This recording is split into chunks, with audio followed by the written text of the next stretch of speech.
Hello everyone, welcome to BMC broad mind classes. Channel से जुड़ने के लिए आपका बहुत बहुत धन्यवाद। तो जैसा कि मैंने आपको कहा था कि हम यूजीसी नेट का पेपर की तैयारी कंप्लीट करेंगे और ये है हमारे पेपर 1 की आज फर्स्ट क्लास। और पेपर 1 के अंदर कंप्लीटली 10 यूनिट्स होती हैं। 10 यूनिट्स में से आज जो है हम स्टार्ट करने वाले हैं पेपर 1 की यूनिट नंबर 1, जो कि है रहेगी हमारी टीचिंग एप्टीट्यूड। और टीचिंग एप्टीट्यूड का ये जो आपके सामने गिवन है that is syllabus of teaching aptitude. और इसके जो है कंप्लीटली हम सिलेबस के अकॉर्डिंगली ही सारी की सारी वीडियोस करेंगे, सारी की सारी क्लासेस इसी के अकॉर्डिंग होंगी। और आज की जो हमारी फर्स्ट क्लास है वो है टीचिंग की कंसेप्ट के बारे में, इसकी लेवल ऑफ टीचिंग के बारे में। उसके बाद जो हमारी नेक्स्ट क्लास रहेगी वो इसकी ऑब्जेक्टिव से और बाकी के टॉपिक से रहेगी, प्रिंसिपल्स और ऑब्जेक्टिव्स रहेंगे टीचिंग के। और आज हम इसकी कॉन्सेप्ट और लेवल ऑफ टीचिंग से स्टार्ट करेंगे और धीरे धीरे ये कंप्लीट सिलेबस हमें करना है। एक और जो इंफॉर्मेशन है आपके लिए वो ये कि जैसे कि ये सिलेबस गिवन है, इसके साथ ही अगर आप देखेंगे तो बहुत सारी वीडियोस या जहां से भी आप देखेंगे तो बहुत कुछ इनके बारे में गिवन होगा। टीचिंग एप्टीट्यूड बहुत वाइड है, अगर इसमें देखेंगे तो बहुत ज्यादा चीजें आपको मिल जाएंगी अलग अलग जगह पर। लेकिन आपको करना क्या है, जो ये सिलेबस में गिवन है सिर्फ उतना ही करो। इस कॉन्सेप्ट को अगर एक बार अच्छे से समझ लेंगे तो आपके क्वेश्चन भी सोल्व होने लग जाएंगे। बहुत ज्यादा आप करते रहेंगे, इतनी सारी थ्योरीज है, उन सबके नेम, उन सबके किसने गिवन है दिया है उसको, वो सब कुछ अगर आप करते रहेंगे तो आपका बहुत टाइम भी वेस्ट होगा और जो पर्पज से आप तैयारी कर रहे हैं वो आपका पर्पज भी पूरा नहीं हो पाएगा। तो हर एक पेपर का एक थोड़ा सा अलग पैटर्न होता है। तो अगर नेट की हम स्पेसिफिकली बात करें तो इसके अंदर कॉन्सेप्चुअली ही क्वेश्चन ज्यादा पूछे जाते हैं। जहां पर बात आएगी कि यहाँ पर हमें रट्टा ही मारना है, वहां पर मैं आपको खुद बता दूंगी कि यहाँ पर ये चीज आपको रटनी है। उसके अलावा सारी चीजों को, कॉन्सेप्ट को समझते हुए चलो, ठीक है। So let's start. और हाँ, वीडियो को प्लीज एंड तक जरूर देखें और लाइक, शेयर और सब्सक्राइब भी जरूर किया करें। So let's start. सो पहली जो है हम टीचिंग से पहले हम पढ़ रहे हैं एजुकेशन के बारे में। और एजुकेशन की अलग अलग फिलोसफीज रही हैं कि एजुकेशन को किसी ने क्या कहा है, कि किस तरह से हम नॉलेज को सीखते हैं, क्या नॉलेज है। तो उस सब के बारे में है फिलोसफीज ऑफ एजुकेशन, जिसमें से स्वामी विवेकानंद जी ने क्या कहा है सबसे पहले हम वो देख लेते हैं। स्वामी विवेकानंद जी ने कहा था कि एजुकेशन क्या है, इट इज अ परफेक्शन, एक ऐसा परफेक्शन जो ऑलरेडी इन अ मैन, मतलब हमारे अंदर पहले से ही है वो परफेक्शन। एजुकेशन उस परफेक्शन को क्या करती है, एजुकेशन इज द मैनिफेस्टेशन, मतलब एजुकेशन उस परफेक्शन को एक्सप्रेस करती है या फिर उसको अभिव्यक्त करना सिखाती है, वो एजुकेशन है। लेकिन परफेक्शन है कहाँ पर, हमारे अंदर पहले से ही है। तो ये कहा था स्वामी विवेकानंद जी ने। So let's start. हमारी फिलोसफीज हैं।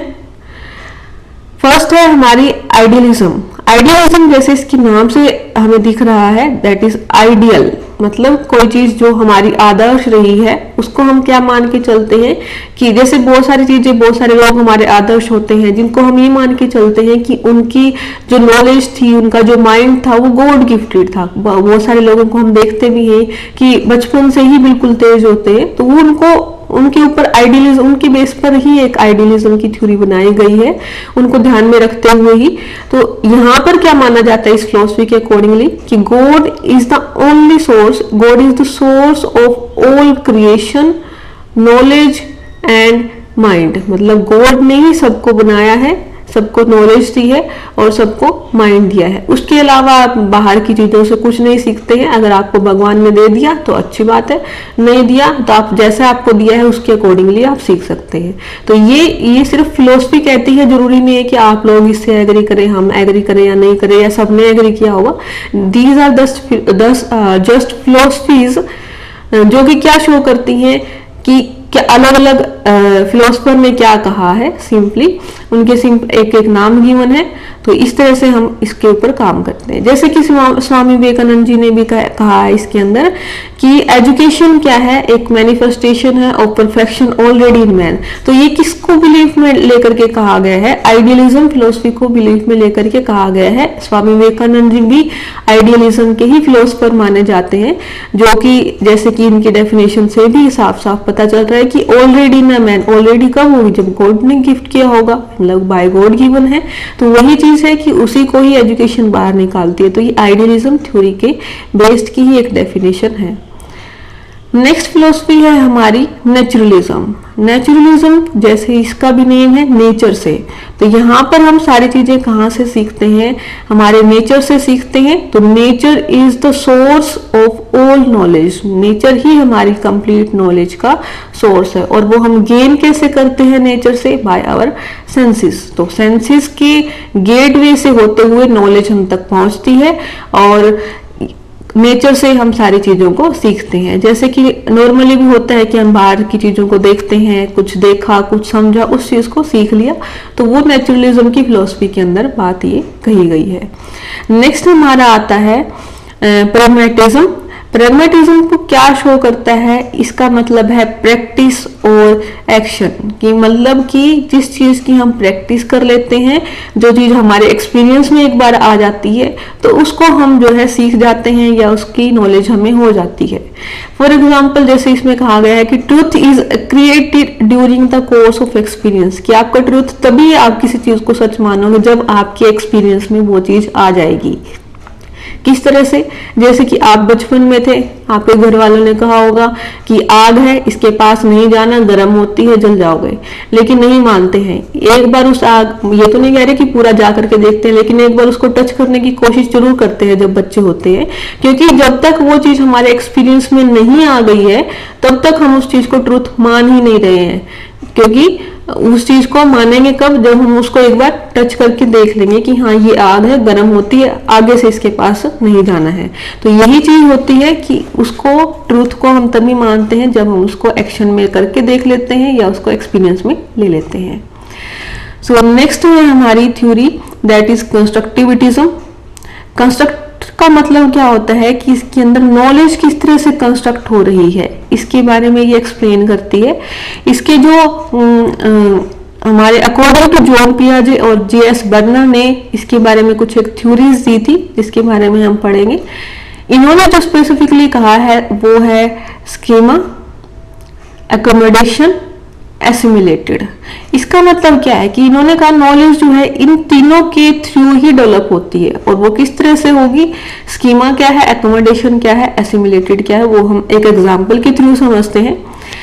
जैसे कि एक छोटा बच्चा है, नर्सरी क्लास में पढ़ रहा है, उसको आप क्या सिखाते हो, ए फॉर एप्पल, मतलब घर से भी सिखा दिया जाता है कि ए फॉर एप्पल होता है। जैसे ही उसको ए अल्फाबेट दिखाओगे आप, वो कहेगा it is a A for Apple.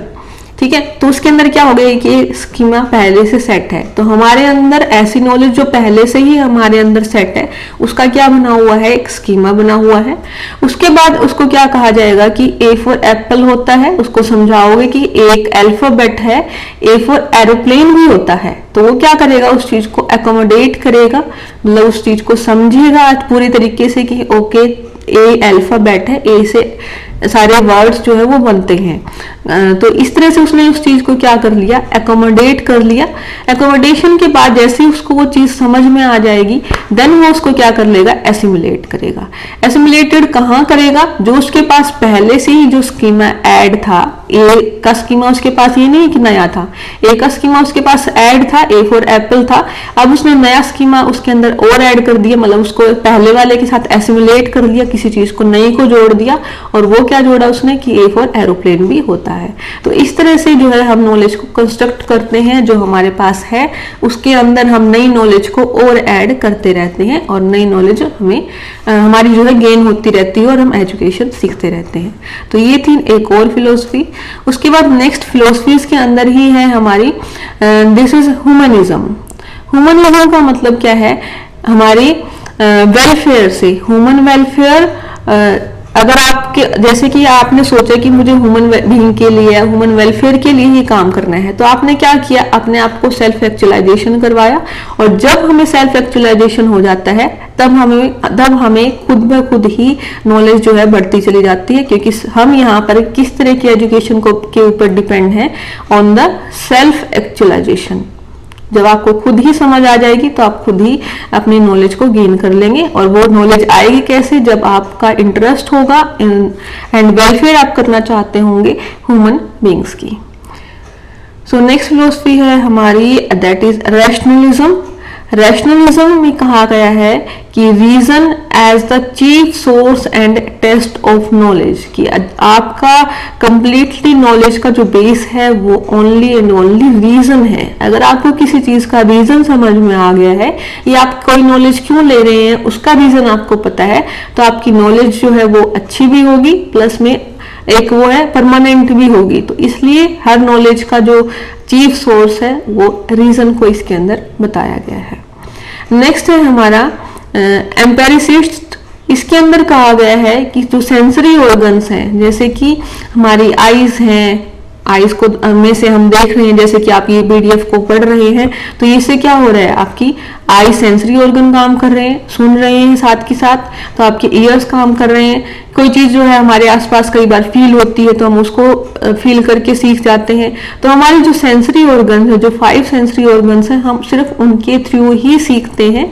और इसमें इस फिलोसफी के अकॉर्डिंगली कहा गया है कि these are the ultimate source of our concept and knowledge, कि हमारी कंसेप्ट और नॉलेज तभी डेवलप होंगी जब हमारे सेंसरी ऑर्गन प्रॉपरली काम कर रहे होंगे और उनसे जो है हम नॉलेज लेते रहेंगे।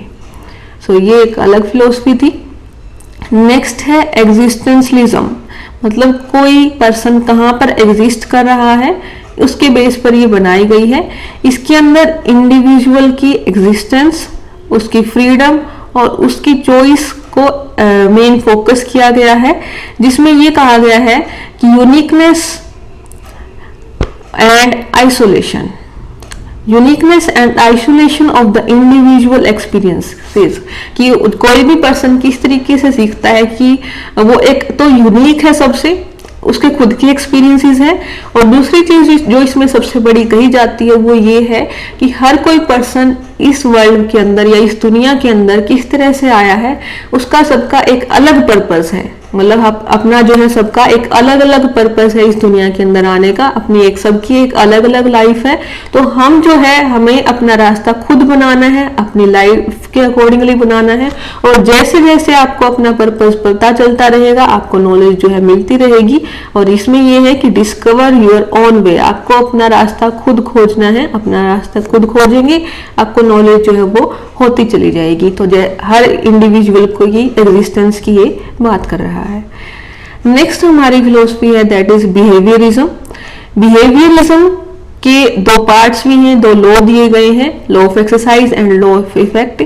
ये दोनों लॉ हैं वो दिए गए थे बाय थॉर्नडाइक। तो इन दोनों लॉ के बारे में थोड़ा सा हमें पढ़ना है। सो फर्स्ट है हमारा लॉ ऑफ एक्सरसाइज।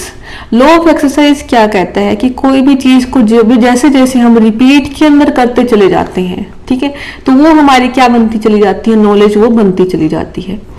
नेक्स्ट है हमारा लॉ ऑफ इफेक्ट। दोनों चीजें भी जुड़ी हुई हैं, किस तरह से आप ये देख रहे हैं। जैसे कि नेक्स्ट है law of effect. Law of effect क्या शो करता है कि हमारा पास्ट का एक्सपीरियंस कैसा था। पास्ट का एक्सपीरियंस मीन्स कि अगर आपने कोई काम किया था उसके बदले में आपको रिइंफोर्समेंट मिली थी, मतलब एक तरह से, या फिर पुनिशमेंट मिली थी।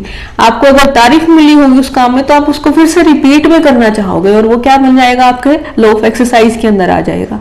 उस चीज के बदले में अगर आपको पुनिशमेंट मिली होगी देन क्या होगा, आपका पास्ट एक्सपीरियंस काफी बुरा रहा, आप उस काम को फिर से नहीं करेंगे तो वो आपकी रिपीटिंग में नहीं आएगा। तो इस तरह से बिहेवियरिज्म की ये थ्योरी इसको शो करती है। नेक्स्ट है हमारी गेस्टाल्ट साइकोलॉजी। ये जो है, जैसे कि कई बार आपने इसका सिंपली एग्जांपल अगर मैं बताऊं तो बहुत बार न्यूज़पेपर में या कहीं ना कहीं सोशल साइट्स के ऊपर भी देखा होगा, एक पर्सनैलिटी डेवलपमेंट टेस्ट टाइप का कुछ चल रहा होता है, जिसके अंदर आपको आधी पिक्चर दिखाई जाती है और कहा जाता है कि इसमें आपको क्या दिख रहा है, या एक सर्कल दिखा रखा है, उसका हाफ दिखा रखा है, कुछ शेप बनी हुई है, आपको उसमें कई बार शेर उसमें से बन रहा है, कहीं पर कुत्ता बन रहा है, बिल्ली। तो वो एक क्या शो होता है, कुछ ना कुछ अलग अलग से डिजाइन से होते हैं, आधा दिया होता है आपको, कंप्लीट आप समझ जाते हैं कि ये क्या होगा। तो वो इसमें क्या होता है कि वोल इज ग्रेटर, आप क्यों समझ जाते हैं उस हाफ पार्ट को देख करके कंप्लीट, क्योंकि हमारा जो माइंड है वो इस तरह से सेट है कि हम पार्ट्स की बजाय उसको कंप्लीटली को समझना ज्यादा जरूरी समझते हैं। और इसके अंदर मतलब यहाँ पर इंपॉर्टेंट क्या है, whole is greater than the sum of its parts, तो उसके छोटे छोटे पार्ट्स की बजाय जो कंप्लीट वो उसका ओवरव्यू है वो ज्यादा इंपॉर्टेंट रखता है। नेक्स्ट है, it demonstrate the significance of perception, ये परसेप्शन की इंपॉर्टेंस को दिखाता है। और साथ के साथ इसमें जो इंपॉर्टेंट बात वो कही जाती है वो ये है कि हमें जो लर्निंग, हमारी जो लर्निंग होती है या हमें जो नॉलेज मिलती है वो हमें लेंथी प्रैक्टिसेस से नहीं मिलती है, बट हमारी इनसाइट से ही वो डेवलप होती है। अब आपको किसी ने वो चीज सिखाई नहीं है, हर किसी को उसके जो पार्ट्स दिए होते हैं अलग अलग, वो हर कोई अलग अलग ही उसको समझता है, हमारी अपनी परसेप्शन के अकॉर्डिंगली, हमारी अपनी पर्सनैलिटी के अकॉर्डिंगली। तो ये कहाँ से आई है, हमें इसके लिए कोई बहुत ज्यादा लेंथी प्रैक्टिस की नीड नहीं है, वो हमारे इनसाइट में ही होती है, हमारे अंदर से ही वो होती है।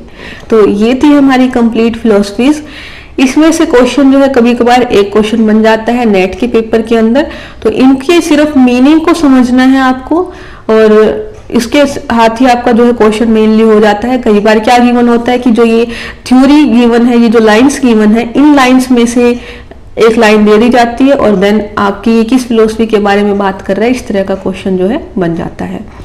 इनके अगर क्वेश्चंस भी अगर आपको प्रैक्टिस करने हैं तो नीचे डिस्क्रिप्शन में टेलीग्राम का चैनल का लिंक गिवन है चैनल का, और वहां से जो है आप उसको फॉलो कर सकते हैं। इसकी पीडीएफ भी आपको वहां मिलेगी इफ यू नीड इट, और साथ में जो है यूनिट वाइज टेस्ट भी करवाए जाएंगे, तो अगर आप वो करना चाहते हैं तो प्लीज वहां से भी ज्वाइन करें। उसके बाद नेक्स्ट भी है हमारी टीचिंग के बारे में हम करते हैं स्टार्ट।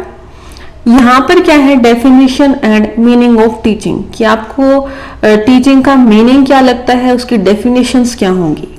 अगर सिंपली अगर हम देखें तो ये क्या होता है, टीचर एंड स्टूडेंट्स के बीच का एक इफेक्टिव इंटरेक्शन। अगर स्टूडेंट और टीचर ही नहीं है अपनी अपनी जगह पर, तो ऑब्वियसली इसको हम टीचिंग भी नहीं पूरा मानेंगे।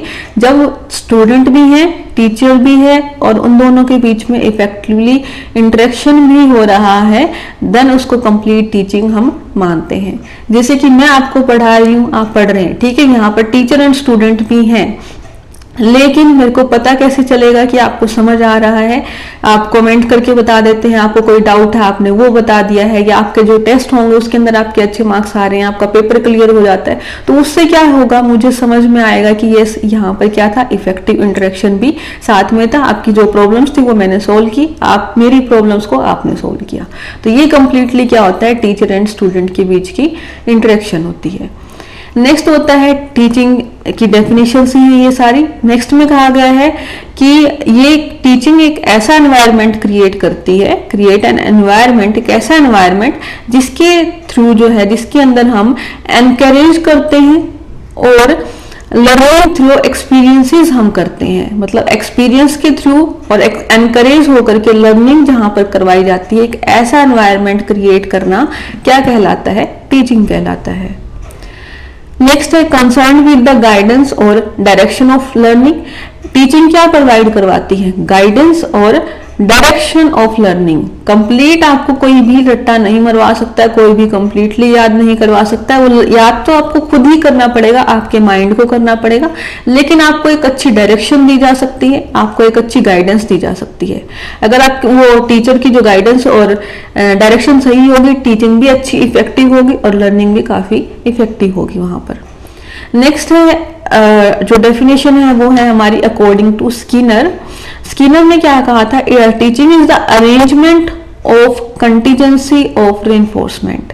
इसका मतलब क्या है कि अरेंज करती है ये, जो हमारे पास कुछ एक नॉलेज पार्ट्स के अंदर है, कॉन्टीजेंसीज है, मतलब अलग अलग घटनाओं से जो हमें नॉलेज मिली हुई है उन सबको रेनफोर्समेंट करने का काम करती है, या उन सबको एक जगह पर सुदृढ़ता से लेकर के आने का काम जो करती है वो टीचिंग करती है। तो इसी तरह से होता है हमारे पास नॉलेज जो काफी सारे पार्ट्स में होती है, अगर उसको हम सिस्टमेटिक वे से एक जगह पर पढ़ लेते हैं, टीचर हमें एक जगह पर अच्छे से समझा देते हैं, तो वो क्या हो गया, हमारे पास जो नॉलेज थी कंटीजेंसीज के अंदर अंदर उस सबको एक अरेंजमेंट के अंदर पढ़ा दिया जाता है। तो यही कंप्लीटली क्या प्रोसेस क्या कहलाती है, टीचिंग कहलाती है। नेक्स्ट जो हमारी डेफिनेशन है that is according to Flanders. इसके अंदर कहा गया था कि टीचिंग क्या है, एक ट्रांजैक्शनल एक्टिविटी है बिटवीन टीचर एंड टॉट, मतलब जो टीचर है और वो जो पढ़ा रहा है उन दोनों के बीच की जो एक एक्टिविटी है, ट्रांजैक्शनल एक्टिविटी, उसको हम क्या कहते हैं, टीचिंग कहते हैं। तो teaching behaviour bye it's natural exist, teaching जो बिहेवियर है वो नेचुरल एग्जिस्ट का होता है, ये भी इन्होंने कहा था। और जो किस तरह से आता है, एक सोशल इंटरेक्शन के थ्रू, मतलब टीचिंग क्या है, एक सोशल इंटरेक्शन ही है जहां पर लर्नर भी है, टीचर भी है, तो एक ये सोशल इंटरेक्शन ही इसको माना जाता है।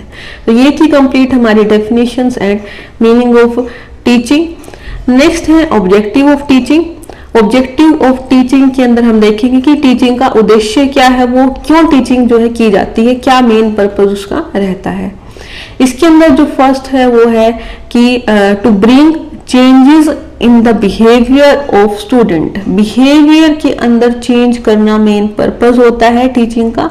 बिहेवियर के अंदर हम क्यों चेंज करेंगे, क्योंकि एक तो हमें सोसाइटी का बेस जो है वो स्टूडेंट्स ही होते हैं, टीचर्स, उनके अंदर चेंजेस, अगर अच्छे चेंजेस लाई जाएंगे तभी जो है हमारी नेक्स्ट सोसाइटी भी अच्छी होगी, और एक शेप भी दी जाती है बिहेवियर के अंदर। जैसे कि इसके थर्ड पॉइंट में है कि अगर आपने चेंज कर दिया इट्स फाइन, लेकिन उसको शेप क्या दे रहे हो आप, किस तरह का बिहेवियर जो है बच्चे के अंदर डेवलप किया जा रहा है, या किस तरह का बिहेवियर उनके अंदर कंडक्ट किया जा रहा है। तो ये सब चीजें भी किसका पार्ट है, ऑब्जेक्टिव्स ऑफ टीचिंग का ही एक ऑब्जेक्टिव आ जाता है कि क्यों हमें टीचिंग करनी चाहिए या फिर क्यों टीचिंग की जाती है। नेक्स्ट है to improve the learning skill of student. Teaching के थ्रू जो है हमें पता है कि लर्निंग स्किल भी इम्प्रूव होती है, जैसे कि मीनिंग में भी था कि डायरेक्शन दी जाती है लर्निंग की, तो ऑब्वियसली यहाँ पर भी लर्निंग स्किल जो है स्टूडेंट्स की बढ़ाई जाती है। हर एक चीज को समझाएंगे तो स्टूडेंट्स की लर्निंग स्किल्स भी अपने आप ही बढ़ जाएंगी। नेक्स्ट है ट्रांसमिशन ऑफ नॉलेज। जो नॉलेज टीचर के पास है वो ट्रांसमिट होकर के या फिर चेंज होकर के कम्युनिकेट कर दी जाती है किसके पास, स्टूडेंट के पास या फिर लर्नर के पास। तो इसको हम बोल सकते हैं टीचिंग क्या है, एक ट्रांसमिशन ऑफ नॉलेज है। नेक्स्ट है फॉर्मुलेशन ऑफ बिलीफ या फिर इंडोक्ट्राइन। तो ये क्या है, हमारी फॉर्मुलेशन ऑफ बिलीफ है, हमारे बिलीफ को फॉर्मुलेट करती है। जो चीज हमें नहीं पता है उसके बारे में हम समझते हैं, हमारे नई बिलीफ्स बनते चले जाते हैं। तो इस तरह से टीचिंग क्या करती है, फॉर्मुलेशन ऑफ बिलीफ। इसके बाद नेक्स्ट टॉपिक है हमारा that is characteristic of teaching. Characteristic of teaching जो है हमारे अब तक जो हमने पढ़ा उसमें से सबसे इंपॉर्टेंट भी है। इंपॉर्टेंट इसमें से क्वेश्चन बनते हैं, सिर्फ इन 4-5 पॉइंट में से क्वेश्चन नहीं बनेंगे, इनकी कंप्लीट की एक एक की अलग अलग हमारी जो है सॉल्यूशंस हैं, उन सबके बेसिस पर ही हमारी कंप्लीट क्या बनती है, कैरेक्टरिस्टिक पूरी होंगी। इन सबको 1 by 1 हमें पढ़ना है। जैसे कि फर्स्ट गिवन है it has different levels. It has different level, तो कितने लेवल्स वो हमें नेक्स्ट की स्लाइड्स के अंदर पढ़ने हैं कि लेवल्स कितने हैं, और वो उनका कंप्लीट का एक एक का एक्सप्लेनेशन। सो कैरेक्टरिस्टिक जो है हम यहाँ से एक ओवरव्यू के अंदर लिखी हुई है, इन सबको हम 1 by 1 स्टार्ट करते हैं। सो फर्स्ट हमारी कैरेक्टरिस्टिक के अंदर है that is levels of teaching. Level of teaching जो है कंप्लीटली 3 लेवल ऑफ टीचिंग होते हैं। कौन कौन से होते हैं वो हम देखते हैं। अभी जो फर्स्ट है हमारा दैट इज MLT। MLT मतलब मेमोरी लेवल टीचिंग, कई बार इसकी शॉर्ट फॉर्म भी लिखी होती है MLT, तो आप इसको दोनों तरीके से याद कर लेना। इसके जो प्रोपोनेंट थे given by it is Herbert ने इसको जो है डेवलप किया था। और मेमोरी है क्या, memory is the initial stage of teaching. सबसे पहले मेमोरी ही क्या है, टीचिंग का एक इनिशियल स्टेज है। और कब ये हेल्पफुल होती है, जब बच्चे छोटे होते हैं। मेमोरी हम अभी भी करते हैं, लेकिन उस टाइम को याद करें जब आप बिल्कुल छोटे थे। सबसे पहले आपको क्या करवाया गया था, अल्फाबेट सारे के सारे याद। आपको समझ नहीं आए होंगे, अभी भी अगर आप बच्चों को देखते हैं तो उनको समझ नहीं आते हैं, लेकिन वो याद कर लेते हैं कंप्लीटली। तो वो क्या है, एक इनिशियल स्टेज में जो टीचिंग की जाती है बच्चों के साथ, वो मेमोरी लेवल की ही होती है। जैसे कि टेबल अपने को याद करवाए जाते हैं, हम यहाँ पर टेबल का एग्जांपल लेकर के चलते हैं, 2 का टेबल, 3 का टेबल, 6 का टेबल, इस तरह से है। तो वो क्या होता है, उसके अंदर आपको समझ नहीं आते हैं। जब आप फर्स्ट क्लास में, सेकंड क्लास में है, तो अब आपको कुछ नहीं पता है कि टेबल क्या है, बस आपको पूरा का पूरा करवा दिए जाते हैं। क्लास में बैठ करके आप रटते रहते हैं, घर आकर के रट्टे मार लेते हैं, वो आपको कंप्लीटली याद हो जाते हैं। तो फर्स्ट स्टेप इसका क्या होता है, learning of the material. Initial stage की टीचिंग है, पहला काम कंप्लीटली मटेरियल आपको सिर्फ याद करवाया जाता है, समझ में आया नहीं जाता है। आपको टीचर नहीं बताती है कि 6 + 6 12 होते हैं, इसलिए आपको 6 2 12 बोलना है, लेकिन सिर्फ बोल दिया जाता है 6 2 12, तो आपको वो याद भी कर लेते हैं उसको कंप्लीटली। नेक्स्ट आता है इसको रिटेंशन करके। अब आप सब कुछ सोच के देखें कि क्या आपको 6 का टेबल याद है। ऑब्वियसली आपने बचपन में याद किया था, बिना समझे याद किया था, लेकिन फिर भी आपने आज तक उस मटेरियल को रिटेन करके रखा हुआ है। बहुत सारी चीजें, अल्फाबेट्स जैसे कि ये सारे की सारे लिखी हुई है पीडीएफ। आपने ये कब पढ़ना सीखा था, अल्फाबेट सारे के सारे नर्सरी में सीख लिए थे, वर्ड्स को जोड़ना फर्स्ट सेकंड क्लास में आप जो है थोड़ा थोड़ा पढ़ना सीख गए होंगे काफी कुछ। तो वही चीज कि आपने इस सब चीजों को उस टाइम पर सीखा था, लेकिन आप इसको आज भी पढ़ पा रहे हैं। तो इसका मतलब आपने क्या किया हुआ है, मटेरियल को अभी तक रिटेन करके रखा हुआ है। Next is reproduction of the material. जैसे ही आपके सामने कुछ भी ये स्लाइड आई, आपने पढ़ना शुरू कर दिया, तो इसको क्या बोलते हैं, रिप्रोडक्शन ऑफ द मटेरियल। कि जब भी आपको अपनी नॉलेज की जरूरत पड़े, आप उसी टाइम पर ही अपने मटेरियल को रिप्रोड्यूस कर दिया। जैसे कि एकदम से आप कोई भी काम कर रहे होते हैं, आपको एकदम से जरूरत पड़ी कि 6 8 जा, आपको पूरे टेबल पढ़ने की फिर से जरूरत नहीं पड़ती, क्योंकि आपने अभी समझ भी चुके हैं कि 6 + 6 + 6 करके आ रही है। लेकिन फिर भी आप डायरेक्टली जो है 6 8 जा आप डायरेक्टली बता दोगे। तो वो क्यों हो रहा है, क्योंकि आपने मटेरियल को कंप्लीटली पहले लर्न किया था अच्छे से फर्स्ट लेवल के अंदर। नेक्स्ट के अंदर आपने रिटेन करके रखा था उस मटेरियल को। एंड थर्ड इज जैसे ही उसकी जरूरत हुई, आपने उस चीज को रिप्रोड्यूस भी कर दिया। तो ये इनिशियल स्टेज होता है, जो कि काफी इंपॉर्टेंट भी होता है, क्योंकि बच्चों को जब हम पढ़ाते हैं तो हर एक चीज समझा नहीं सकते हैं। वो धीरे धीरे जैसे जैसे उनका माइंड डेवलप होगा, वो समझते हुए वो भी चले जाएंगे। इसीलिए इसको इनिशियल स्टेज भी बोला गया है। नेक्स्ट हमारा आता है अंडरस्टैंडिंग लेवल ऑफ टीचिंग। इसी के लेवल्स के अंदर ही है, तो दैट इज ULT, और इसको कंप्लीटली हम बोलते हैं अंडरस्टैंडिंग लेवल ऑफ टीचिंग। तो ULT अंडरस्टैंडिंग, इसके अंदर ये नेक्स्ट स्टेप है हमारा, मेमोरी लेवल के बाद स्टार्ट होता है। और मेमोरी लेवल के बाद हम क्या करते हैं, उस चीज को समझ जाते हैं। जैसे कि वही बच्चा जिसको टेबल याद करवाई गई थी, फिर क्या हुआ होगा जब वो 3rd 4th क्लास में होगा, तो उसको समझ आ जाता है कि ये टेबल जो है ऐसे जोड़ जोड़ के बनाई गई है। जब उसको एडिशन के सम करवा दी जाते हैं, तो वो धीरे धीरे उस चीज को समझ जाता है कि इन सबको जो है ऐड कर करके बनाया गया है। तब हम उसको टेबल लिखने के लिए देते हैं, तो वो क्या करता है, हर बार उन सबको, जो भी टेबल उसको नहीं आती है, उन सबको ऐड करना शुरू कर देता है। तब उसका क्या हो चुका है, वो अंडरस्टैंडिंग लेवल पर पहुंच चुका है। मतलब उसको जो है बाकी चीजें धीरे धीरे समझाई जा सकती हैं, और ये लेवल जो है काफी लंबे टाइम तक फिर चलता रहता है, अंडरस्टैंडिंग लेवल। और जैसे कि हम यहाँ पर देख रहे हैं, इसके जो प्रोपोनेंट थे वो थे मॉरिसन। और ये क्या है, मेमोरी तो है ही आपके पास अंदर से, प्लस में इनसाइट, मतलब मेमोरी तो है, लेकिन उस मेमोरी को आपने समझना भी स्टार्ट कर दिया है। और इसके अंदर जैसे जैसे आप उस चीज को समझते चले जाओगे, फोकस होता चले जाएगा कहाँ पर, on mastery of the subject. आप सब्जेक्ट की मास्टरी तक पहुंच जाओगे उस चीज को समझते हुए। इसके अंदर जो है, जो बच्चे हैं वो क्या समझ जाते हैं, जनरलाइजेशन करना। जैसे कि उनको अगर एक टेबल का कॉन्सेप्ट समझ में आ गया, तो बाकी सारी चीजों को वो अपने आप पकड़ जाएंगे। तो उन्होंने क्या कर लिया, एक छोटी सी चीज से हम जनरलाइजेशन करना सीख जाते हैं। जैसे कि आपको एक प्रिंसिपल समझाया जाता है कि ये this is the principle of gravity, उसके बाद आप सारी ही चीजों को समझ जाते हैं कि हाँ ग्रेविटी है, इसी वजह से सारी चीजें नीचे की तरफ आती हैं। तो आपने प्रिंसिपल को क्या कर लिया, जनरलाइज कर लिया। आप प्रिंसिपल्स को समझ जाते हैं, फैक्ट्स को समझ जाते हैं कि क्यों रहा होगा वो फैक्ट, कोई भी चीज जो है उसका रीजन क्या रहा होगा। तो ये अंडरस्टैंडिंग लेवल के अंदर आप समझना शुरू कर देते हैं। It provides more opportunity for student to develop the intellectual behaviour. Obviously जब वो सारी चीजों को समझेंगे तो उनका इंटेलेक्चुअल बिहेवियर भी अच्छे से डेवलप होगा। तो इसकी प्रोसेस क्या रहती है? इंटरप्रिटेशन, आप जो है चीजों को इंटरप्रेट करते हैं या अच्छे से समझते हैं, उनके एग्जाम्पल्स को समझते हैं, उनकी क्लासिफिकेशन करते हैं कि इसके इतने पार्ट्स भी हो सकते हैं, कंपेयर करके देखते हैं पार्ट्स के अंदर या फिर दूसरे थ्योरीज रही होंगी, दूसरे पार्ट्स रहे होंगे, उनके साथ कंपेयर करके देखते हैं। एंड देन उसके बाद अनुमान लगाना भी सीख जाते हैं, दैट इज इन्फ्रेंस, मतलब अनुमान लगाना कि ये अगर ऐसे है तो ऐसे भी हो सकता है या फिर आगे आने वाले टाइम में ऐसे भी होगा। तो इससे आप ये सारी प्रोसेस कंप्लीट कर लेते हैं।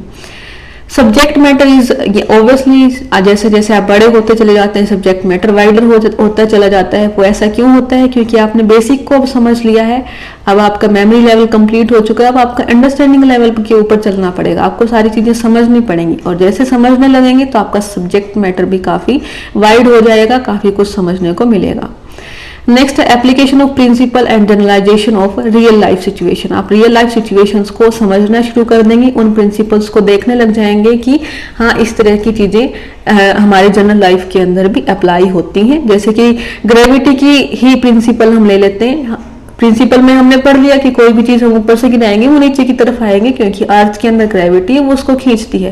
देन आप क्या करोगे, घर आकर के उसको अप्लाई करके देखोगे कि कोई भी चीज जब भी नीचे गिरेगी आपको याद आएगी वो चीज कि हाँ it is because of gravity. तो इस तरह से रियल लाइफ सिचुएशंस के अंदर हम प्रिंसिपल्स को अप्लाई करना भी सीख जाते हैं। नेक्स्ट जो लेवल आता है वो है हमारा reflective level of teaching. Reflective जो है दोनों के बाद स्टार्ट होता है, जब आप यूएलटी भी कर लेते हैं, आपकी एमएलटी भी पूरी हो जाती है, उन दोनों के बाद कह सकते हैं, या फिर इन दोनों को मिलाते हुए जब आप ये दोनों चीजें अच्छे से सीख जाते हैं देन थर्ड लेवल के ऊपर आप पहुंचते हैं। इसका जो प्रोपोनेंट है वो है हंट। ये जो है completely it is a problem centred teaching. the aim of reflective power to of learner so that they can solve problems। यहाँ पर क्या होता है, वो उनकी MLT पूरी हो चुकी है, मेमोरी लेवल पूरा हो चुका है, अंडरस्टैंडिंग लेवल वो सारी चीजों को समझना स्टार्ट कर चुके हैं। अब उनको क्या दी जाती है, रियल लाइफ की सिचुएशंस को हैंडल करना उनको सिखाया जाता है, या फिर जैसे जैसे हमारी लाइफ के अंदर प्रॉब्लम्स आती रहती हैं उनको हम अपनी मेमोरी लेवल से, हमारी अंडरस्टैंडिंग लेवल से सोल्व करना शुरू कर देते हैं by reasoning, by logics and by imagination. इन सब के बेसिस पर हम अपनी जो रियल लाइफ की सिचुएशंस होती हैं उनको सोल्व करना स्टार्ट कर देते हैं। तो इसके कुछ एक मेन फीचर्स भी हैं। इसके अंदर student occupy the primary place. यहाँ पर क्या हो जाता है कि स्टूडेंट का प्लेस प्राइमरी आ जाता है। किस तरह से, जैसे कि जो पिछले दोनों पार्ट्स थे मेमोरी लेवल और अंडरस्टैंडिंग लेवल, इन दोनों के अंदर क्या था, सारा का सारा काम टीचर का था। टीचर एक प्राइमरी प्लेस के ऊपर था, स्टूडेंट एक सेकेंडरी प्लेस पर था। स्टूडेंट सिर्फ समझ रहा था, स्टूडेंट सिर्फ उन चीजों को याद कर रहा था। लेकिन यहाँ पर क्या होगा, रिफ्लेक्टिव लेवल ऑफ टीचिंग के अंदर यहाँ पर स्टूडेंट प्राइमरी प्लेस के ऊपर आ जाएगा, टीचर कहाँ चला जाएगा, सेकेंडरी प्लेस के ऊपर। टीचर क्या करेगा, सिर्फ प्रॉब्लम्स को देगा, उनको किस तरह से सॉल्व करना है वो काम सिर्फ और सिर्फ स्टूडेंट का रहेगा। वो अपनी चीजों को आसपास को देखेंगे, अपने मेमोरी लेवल को चेक करेंगे कि उनके अंदर माइंड में क्या क्या थॉट्स आ रहे हैं, क्या क्या चीजें उन्हें समझ रखी हैं, उन चीजों को जोड़ के देखेंगे और अपनी प्रॉब्लम्स को सोल्व करना शुरू करेंगे। तो यहाँ पर स्टूडेंट का जो है प्राइमरी प्लेस पर होना काफी जरूरी है। Next, the teacher needs to be democratic. Democratic का मतलब कि वहां पर हर एक मर्जी टीचर अपनी नहीं चलाएगा, जैसे स्टूडेंट्स चाहेंगे वैसी ही क्लास चलेगी, या फिर बोल सकते हैं उसी के अकॉर्डिंगली ही क्लास को चलाना पड़ेगा। और यहाँ पर जो है वो डेमोक्रेटिक हो जाते हैं teachers. Classroom environment is to be sufficiently open and independent. मतलब ऐसा एनवायरनमेंट आपको क्रिएट करना पड़ेगा जहां पर स्टूडेंट्स जो है वो इजीली अपनी बातों को रख सकें, इंडिपेंडेंटली सारी चीजों को समझ सकें और इंडिपेंडेंटली अपनी प्रॉब्लम्स को सोल्व कर सकें। नेक्स्ट है प्रॉब्लम्स को आइडेंटिफाई करना, उसको डिफाइन करना और उसके सॉल्यूशन ढूंढना। कंप्लीट प्रोसेस इसके अंदर रहती है। और the level of teaching is appropriate for higher classes. Obviously आप छोटे बच्चों को या छोटी क्लासेस के अंदर इसको अप्लाई नहीं कर सकते हैं। जब बच्चे हायर क्लासेस के अंदर आ जाते हैं, जब वो रिसर्च का काम जैसे कि दिया जाता है, तो वो क्या होता है, एक प्रॉब्लम दे दी जाती है, उसके सॉल्यूशन ढूंढे जाते हैं, प्रोजेक्ट्स दी जाती हैं, असाइनमेंट दी जाती हैं। तो वो सब किस लिए दी जाती हैं, ताकि वो अब हायर क्लासेस में आ चुके हैं, जो रियल लाइफ की प्रॉब्लम्स हैं वो उनको समझना स्टार्ट कर दें। तो ये थी हमारी लेवल ऑफ टीचिंग। करेक्टरिस्टिक ही चल रही है, जैसे कि हमने अभी देखा था। करेक्टरिस्टिक जो फर्स्ट थी हमारी, इट हैज डिफरेंट लेवल्स। तो नेक्स्ट है हमारी, it takes place in dynamic environment, की टीचिंग जो है वो डायनेमिक एनवायरनमेंट के अंदर हमेशा काम करती है। किस तरह से करती है वो हम नेक्स्ट अभी देखते हैं। सो डायनेमिक एनवायरनमेंट मतलब एनवायरनमेंट जो है वो चेंज होता रहता है। किस तरह से चेंज होता रहता है, किस बेसिस के ऊपर टीचिंग होती है। इंडिपेंडेंट वेरिएबल होता है टीचर। इंडिपेंडेंट किस तरह से होगा वो देखेंगे अभी। नेक्स्ट होगा डिपेंडेंट वेरिएबल, और थर्ड होंगे intervening variable. Independent variable, teacher ही सारा का सारा मटेरियल ढूंढ के लेकर के आ रहा है, टीचर क्लास के अंदर सारी चीजों को समझा रहा है, तो वो क्या है, इंडिपेंडेंट है, कि वो जिस तरह से करवाएगा वो अपनी नॉलेज के अकॉर्डिंगली करवा रहा है, इंडिपेंडेंट है। उसके ऊपर डिपेंड कौन हो जाते हैं, स्टूडेंट्स उस टीचर के ऊपर डिपेंड है, कि जैसे जैसे टीचर ने करवाया है स्टूडेंट भी उसी को फॉलो करते हुए चलते हैं। तो वो क्या कहलाते हैं, डिपेंडेंट वेरिएबल। थर्ड हमारा आता है इंटरवेनिंग वेरिएबल।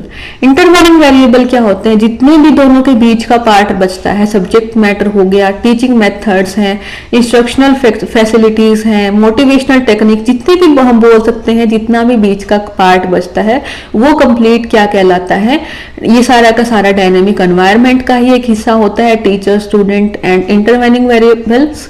तो ये इनके बेसिस के ऊपर हमारा कंप्लीट एनवायरनमेंट क्रिएट हो रहा है टीचिंग का। इसके बारे में जो है रोनाल्ड टी हाइमन ने भी कुछ कहा था कि the dynamic triad of teaching involved the teacher, learner and the subject matter, कि तीनों चीजें जो है, तीन पार्ट हैं डायनेमिक एनवायरनमेंट के, teacher, learner and the subject matter, और तीनों ही एक साथ ये काम करते हैं। तीनों के अंदर चेंजेस होते रहते हैं, इसलिए हम इसको डायनेमिक एनवायरनमेंट या फिर चेंज होता हुआ एक एनवायरनमेंट हम बोलते हैं। इसके कुछ और भी रीजंस हैं जो कि यहाँ पर हैं, कि जो हमारी जो टीचिंग है उसको डायनेमिक बनाते हैं, उसके कुछ एक और वेरिएबल्स हैं जो कि यहाँ पर हैं। First is teaching is complex. Teaching काफी कॉम्प्लेक्स एक्टिविटी है, इसको एक ही साथ आप सीख करके पूरा का पूरा नहीं सिखा सकते हैं। जैसे जैसे आप देखते रहेंगे कि चेंजेस होते जा रहे हैं, वैसे वैसे आपको भी चेंज होना पड़ेगा, स्टूडेंट्स के साथ आपको चेंज होना पड़ेगा, एनवायरनमेंट के साथ चेंज होना पड़ेगा, सब्जेक्ट के साथ चेंज होना पड़ेगा। तो टीचिंग क्या है, काफी कॉम्प्लेक्स मेथड है। नेक्स्ट है हमारी teaching visualise changes in behaviour. Teaching क्या करती है, जैसे जैसे बिहेवियर के अंदर चेंज होता है उसको विजुअलाइज करते हुए चलती है, और जैसे जैसे चेंज होते चलेंगे, जैसे कि वही लेवल के अकॉर्डिंगली देखते हैं। जब बच्चे ने मेमोरी लेवल पूरा कर लिया तो उसको अंडरस्टैंडिंग लेवल के ऊपर लेकर के जाना है, उसके बिहेवियर के अंदर चेंज होंगे, तो उसके अकॉर्डिंगली ही टीचिंग को भी चेंज करना पड़ेगा। आप स्पेसिफिकली एक ही मेथड को लेकर के कंप्लीटली नहीं चल सकते हैं। तो ये टीचिंग क्या है, डायनेमिक एनवायरनमेंट के साथ साथ चेंज होती है। नेक्स्ट है टीचिंग कैन बी डायरेक्ट और इनडायरेक्ट। डायरेक्टली जैसे कि पढ़ाते हैं, हम क्लास के अंदर पढ़ा रहे हैं, मैं आपको पढ़ा रही हूँ, डायरेक्टली टीचिंग है। आप इस यहाँ पर इसी पर्पज से आए हैं, नेट के पेपर 1 की तैयारी करने के लिए, और यहाँ पर मैं आपको पढ़ा रही हूँ। लेकिन कई बार क्या होता है, बहुत सारी रियल लाइफ सिचुएशंस होती है जब हम अपने आसपास की चीजों को देख करके सीख जाते हैं, और उनको देख करके हमें समझ में आता है कि हमें ये काम करना चाहिए, ये नहीं करना चाहिए। तो वो हम क्या कर रहे हैं, इनडायरेक्ट टीचिंग। वो होता है ना कि हम कोई आस पास में कोई दो जने लड़ रहे हैं, तो उनको देख करके हमें ये समझ आता है कि इसके जैसी गलती तो हमें नहीं करनी है, नहीं तो हमारी भी ऐसी ही लड़ाई होगी। तो वो क्या कहलाता है, एक इनडायरेक्ट टीचिंग। वो लड़ रहे थे, वहां से आपने सीख लिया, वो आपके टीचर बन गए और आप क्या बन गए, वहां से लर्नर बन गए। तो इस तरह की जो सिचुएशंस होती हैं वो क्या कहलाती हैं, इनडायरेक्ट टीचिंग, जहां पर आप कोई भी अपने घर पर, बाहर है, जहां पर भी आप सीखते रहते हैं। नेक्स्ट है टीचिंग कैन बी वर्टिकल और एंड हॉरिजॉन्टल। तो टीचिंग जो है वो वर्टिकल भी हो सकती है, मतलब आप जो है अपने छोटों को पढ़ा रहे हैं तो वो वर्टिकल कहलाती है। हॉरिजॉन्टल जब आप अपने साथ की चीजों को सीखते रहते हैं, अपने साथ वालों से सीखते रहते हैं, तो वो क्या कहलाती है, हॉरिजॉन्टल भी कहलाती है। नेक्स्ट टीचिंग में भी प्लान्ड और अनप्लान्ड। बहुत बार जो है मोस्ट ऑफ टाइम जब क्लासरूम के अंदर हम जाते हैं तो प्लान्ड होती है, जैसे कि मैंने यहाँ पर कंप्लीटली पीडीएफ स्लाइड्स बना रखी हैं, तो it is a planned teaching. बहुत बार क्या होगा, अनप्लान्ड टीचिंग भी करनी पड़ जाती है, अनप्लान्ड टीचिंग भी हो जाती है, जैसे कि डाउट्स आए हैं तो वहां पर कुछ नया टॉपिक एकदम से करवाना पड़ सकता है, या फिर आप जो जैसे कि जो इनडायरेक्ट जो टीचिंग हमने देखा यहाँ पर एग्जांपल, तो वो सारी की सारी अनप्लान्ड होती है टीचिंग। जरूरी नहीं है कि दोनों तरीके से चलें। जैसे कि टीचर जो है प्लान लेकर के आता है, अपना पूरा क्लास के अंदर सब्जेक्ट मैटर को तैयार करके लेकर के आता है, तो वो क्या कहलाती है, प्लान्ड टीचिंग। लेकिन वहीं पर ही अगर आप टीचर के बिहेवियर से कुछ सीख रहे हैं, उनका नेचर काफी अच्छा है, स्टूडेंट्स के साथ काफी अच्छा बिहेवियर कर रहे हैं, तो वो क्या हो गया, वहां से भी जो आपने सीखा टीचर से, तो वो क्या कहलाता है, आपका अनप्लान्ड टीचिंग। तो इस तरह से दोनों तरीके से वो हो सकती है। नेक्स्ट जो करेक्टरिस्टिक है वो है हमारी, ये करेक्टरिस्टिक का पार्ट है डायनामिक एनवायरनमेंट की, वहीं तक की स्लाइड्स थी। Teaching is related to education, learning, instruction and training. किस तरह से है, एक एक करके देखते हैं। एजुकेशन से किस तरह से है, so teaching is the main tool to educate a person, कि अगर आपको किसी पर्सन को एजुकेट करना है तो टीचिंग उसका एक हेल्पफुल टूल बन सकता है। तो ऑब्वियसली एजुकेशन से रिलेटेड है टीचिंग यहाँ पर भी, या फिर बोल सकते हैं कि एजुकेशन का एक टूल होता है टीचिंग। नेक्स्ट है नथिंग इज, जो लर्निंग से रिलेटेड है, nothing is assumed to be taught unless it is learned by student. जब तक स्टूडेंट उस चीज को लर्न नहीं कर लेते हैं, स्टूडेंट उस चीज को नहीं लेते हैं, तब तक यही माना जाएगा कि कुछ भी पढ़ाया नहीं गया है, या फिर टीचिंग की जो पूरी प्रोसेस होती है वो पूरी नहीं मानी जाएगी। तो टीचिंग का रिजल्ट क्या निकल के आना चाहिए, हमेशा लर्निंग जो है उसका रिजल्ट निकलना चाहिए। नेक्स्ट है हमारे instruction and training. Teaching is assumed to be wider concept than training. Training और इंस्ट्रक्शन से, दोनों से ही टीचिंग एक वाइडर कॉन्सेप्ट है। टीचिंग के अंदर ही इंस्ट्रक्शन एंड ट्रेनिंग आती है। जब टीचिंग की जाती है, टीचिंग किस चीज की करते हैं हम, थ्योरेटिकल एस्पेक्ट की हमने टीचिंग कर ली, वाइल ट्रेनिंग इज प्रैक्टिकल। तो टीचिंग का ही एक हिस्सा होता है ट्रेनिंग भी, और ट्रेनिंग के अंदर सिर्फ क्या किया जाता है, प्रैक्टिकल चीजें करवाई जाती हैं, टीचिंग के अंदर थ्योरेटिकल एस्पेक्ट हमारा रहता है। तो इस तरह से ये सारी चीजें आपस में लिंक्ड है टीचिंग से। नेक्स्ट है teaching is an intellectual activity.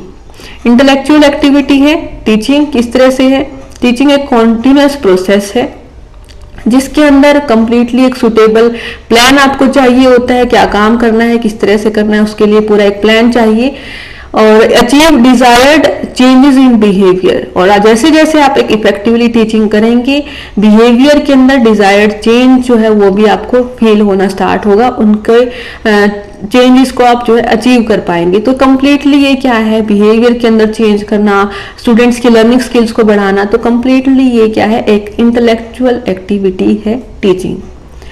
Next है science as well as art. किस तरह से साइंस है और किस तरह से आर्ट है वो देख लेते हैं। टीचिंग साइंस के अंदर क्या होता है, completely systematic body of knowledge होती है। जैसे कि कोई प्रिंसिपल बना तो कंप्लीटली स्टार्टिंग टू एंड तक कंप्लीट एक प्रोसेस चलती है, सिस्टमेटिक वे के अंदर वो प्रोसेस हमारी चलती है। तो ये क्या शो करती है, साइंस।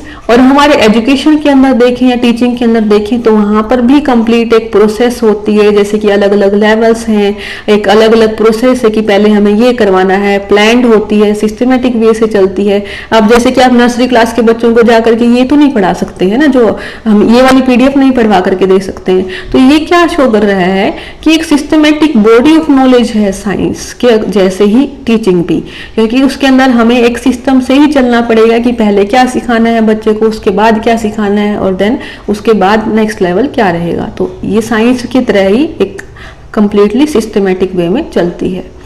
आर्ट्स किस तरह से है, आर्ट क्या होता है, एक कला होती है। हर किसी के अंदर एक काम करने की कुछ ना कुछ कला होगी। जैसे कि किसी की कुकिंग की काम करने की, मतलब कुकिंग करने की काफी अच्छी कला होती है, कोई पेंटिंग बहुत अच्छे से बनाता है, किसी को कोई भी है, किसी को जो है अपने मैनेजमेंट की कला बहुत अच्छी है। तो जो भी है इसके अंदर आप अलग अलग मैटर्स को अलग अलग टाइम पर वो करते हैं, हैंडल करना सीखते हैं कला के अकॉर्डिंगली, कि आपके सामने कोई प्रॉब्लम आई, आपने अपनी आर्ट के अकॉर्डिंगली उसको किस तरह से हैंडल किया, किस तरह से उसको टेक्टिकल मैनर के अंदर आपने हैंडल किया। हर किसी का अपना एक अलग अलग तरीका होता है, आप उसी के अकॉर्डिंगली उस चीज को सीखते हैं। तो ये आर्ट क्या करती है, डील करती है अलग अलग मैटर्स के साथ, वो भी टेक्टिकल मैनर के अंदर। तो इसी तरह से हमारी एजुकेशन या टीचिंग भी क्या करती है, सेम यही काम करती है। आपके सामने जो है अलग अलग मैटर आ जाते हैं और उनको आप किस तरह से हैंडल करते हैं वो डिपेंड करता है टीचर टू टीचर। हर किसी की टीचिंग की भी अपनी एक अलग कला है, तो उसी के अकॉर्डिंगली आप जो है इसको करते हैं। नेक्स्ट है सेल्फ ऑर्गेनाइजेशन। टीचिंग क्या है, सेल्फ ऑर्गेनाइजेशन है। टीचिंग एक ऐसा प्रोफेशन है, अगर आप इस प्रोफेशन के अंदर आ जाते हैं तो आप हमेशा कुछ ना कुछ सीखते ही रहते हैं। We learn all the time. तो इसका मतलब अगर हम सेल्फ ऑर्गेनाइज्ड हैं तो टीचिंग भी अच्छे से कर सकते हैं। तो growth happens in a spontaneous manner, मतलब ग्रोथ जो है वो होती रहती है जैसे जैसे आपका टाइम बढ़ता चलेगा, एक्सपीरियंस बढ़ता हुआ चलेगा। और टीचिंग एक ऐसा प्रोफेशन है जहां पर आपको हमेशा बुक्स के साथ रहना पड़ेगा, या फिर बोल सकते हैं हमेशा आपको सीखते हुए रहना पड़ेगा। इसकी पीडीएफ जैसे कि मैंने पहले भी बताया था टेलीग्राम के चैनल के ऊपर आपको मिल जाएगी। और thanks, please like share and subscribe जरूर कर दिया करें। आपके कमेंट्स भी डाउट या जो भी कोई भी डाउट रहता है कमेंट भी जरूर करें, ताकि जो है मेरे को भी हेल्प रहे कि आपको समझ में आ रहा है नहीं आ रहा है, क्या मुझे इसी तरह से काम करना चाहिए या कुछ ना कुछ चेंजेस की नीड है। तो प्लीज अपने एक बार बता जरूर दिया करें। Please don't forget to subscribe. View करते रहते हैं, प्लीज सब्सक्राइब भी कर दिया करें। Thank you.